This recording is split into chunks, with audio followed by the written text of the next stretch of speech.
Hi, here we are on slide 4. I hope you enjoyed that Bugaku video and it gave you more of a sense of what I was talking about on slide 2 when I was discussing that type of theater. Um, just a quick note, if you are following along with the optional note-taking document, um, I might I may have I may have played around with the slide order a little bit. So if you're like, wait, she's on slide 4, but my note-taking document says that we're really still on slide 3, don't stress out about the order of how that works. Um, I may have mixed up the slides a little bit after I made that document. So um, just disregard the slide numbers and stuff on that document, if that makes sense. Okay, I hope so. All right, so during the 14th and 15th centuries, Japanese theater underwent what was probably its most crucial changes. Um, it's a development that is best understood if we look at the socio-political context of what was going on at the time in Japan. So, in the year 1192, the emperor of Japan ceded his secular powers to a shogun, a military dictator. So the emperor in 1192 gave up his powers and gave Japan over to a military dictator, and that title was known as a shogun, shogun, a shogun. So this is who is in charge of Japan now. Then Japan developed a strict feudal system that lasted until the late 19th century. And this is how that feudal system worked. There was this rigidly organized society. The highest rank were the samurai. Those were the warriors. And the shogun was the head of the samurai warriors. So you've got the shogun at the top with the samurai warriors right underneath. And then you had the next level down were the daimyo, Daimyo, which were feudal chiefs, and then you had right under them sort of this lesser warrior class called the Hatamoto, Hatamoto, the Hatamoto, and then way at the bottom you had the merchant class, the artists, the craftsmen, farmers, and peasants.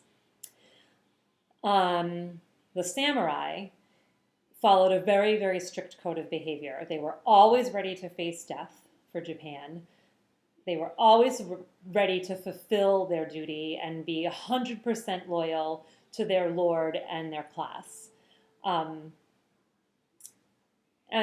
the lesser ranks, that merchant class on down to the farmers and the peasants, they were typically denied access to any of the types of pleasures that the samurai would be able to enjoy.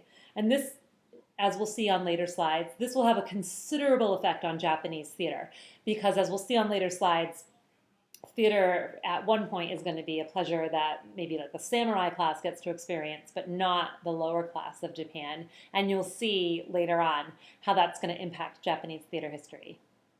But we haven't gotten there yet. So hold on. Ooh, that was like a juicy little teaser for you. Okay, so we've got this whole strict society of ranks.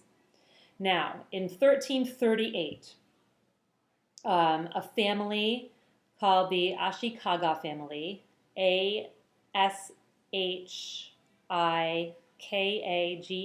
Ashikaga family, they take over Japan. They are the next to be the shoguns of Japan, and they actually held on to this position until late 16th century, so for quite a while.